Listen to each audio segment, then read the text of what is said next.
बिहार चुनाव के exit poll आ चुके हैं और उनमें एनडीए की सरकार बनती हुई दिख रही है। लेकिन रुकिए, तेजस्वी की रैलियों में लाखों की भीड़ का क्या हुआ? राहुल गांधी के वादों का असर क्यों नहीं पड़ा? और प्रशांत किशोर के पीछे जो भीड़ थी वो कहां गई? क्या यह मोदी शाह की जंगल राज वाली चेतावनी तो नहीं है? या नीतीश कुमार के 10,000 रुपए की घोषणा जिसने महिला वोटरों को चुपचाप पलट दिया? आज हम आपको बताएंगे कि किस बड़े दाव ने तेजस्वी के हाथ से बिहार छीन लिया यदि ये एग्जिट पोल सही है तो।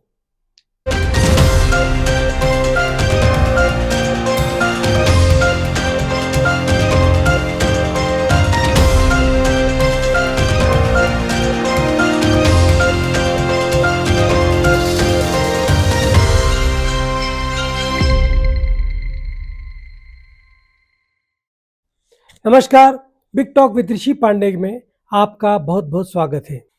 दोस्तों, बिहार में 2 चरणों के मतदान और कल जो एग्जिट पोल आए उसके साथ जो हाई वोल्टेज पॉलिटिकल ड्रामा था वो खत्म हो गया। हालांकि अभी 14 तारीख को चुनाव के परिणाम आना शेष है, तब पता लगेगा कि एग्जिट पोल की असलियत क्या है।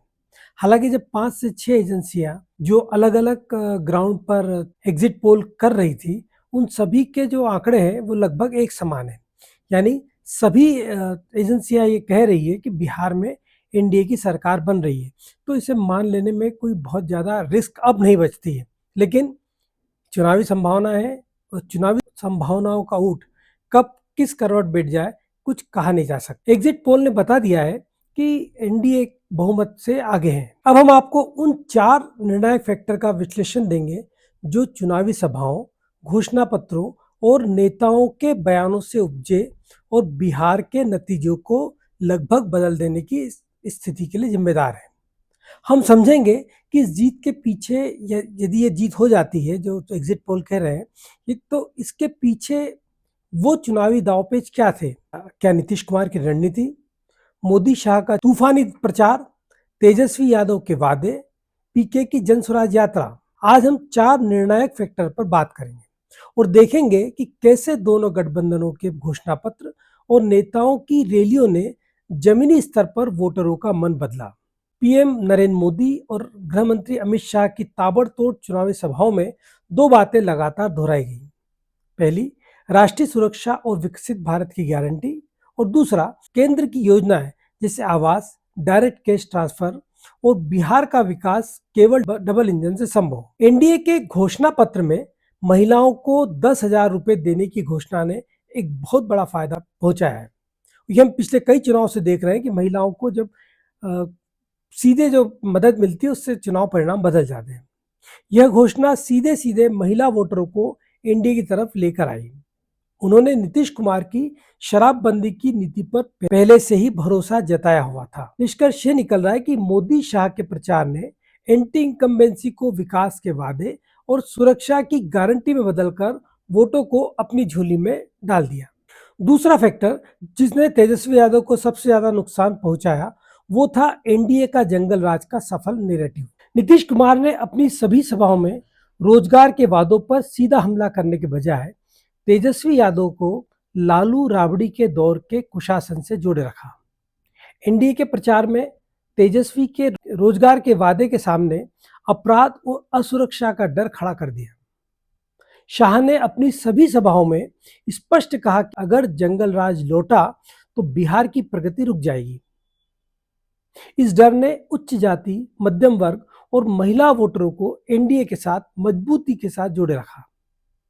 भले ही वे महंगाई या बेरोजगारी से नाखुश थे, लेकिन इस डर ने उन्हें आपस में जोड़ कर रखा एनडीए के साथ। यह नैरेटिव की एक बहुत बड़ी जीत थी। तीसरा निर्णायक फैक्टर है विपक्ष के वोट कटरों का बेअसर हो जाना।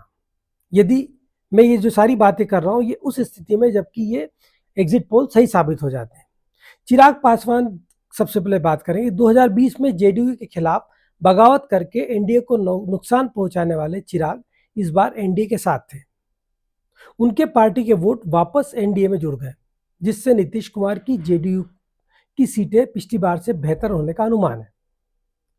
प्रशांत किशोर की अब बात करें तो पीके की जन स्वराज पार्टी ने चुनाव मैदान में उतरने का बड़ा दावा किया और सभी विधानसभा सीटों में बिहार की वे चुनाव भी लड़े। लेकिन एग्जिट पोल बताते हैं कि वे बहुत से बहुत 5 सीटों तक सिमट सकते हैं। उनकी रैलियों और बदलाव का नारा दो मजबूत गठबंधनों के बीच जगह नहीं बना पाया, जबकि उनकी रैलियों में भीड़ होती थी। मतलब एनडीए ने अपने वोट बैंक को एकजुट रखा, जबकि तीसरा कोई बड़ा खिलाड़ी उभर कर सामने नहीं आ पाया। इससे भी एनडीए की राह आसान हो गई। महागठबंधन की सबसे बड़ी ताकत थे तेजस्वी यादव के रोजगार के वादे और उनकी तूफानी रैलियों की जबरदस्त भीड़। लेकिन सीट शेयरिंग में देरी। चुनाव से ठीक पहले तक आरजेडी और कांग्रेस के बीच सीटों के बंटवारे पर झगड़ा चलता रहा।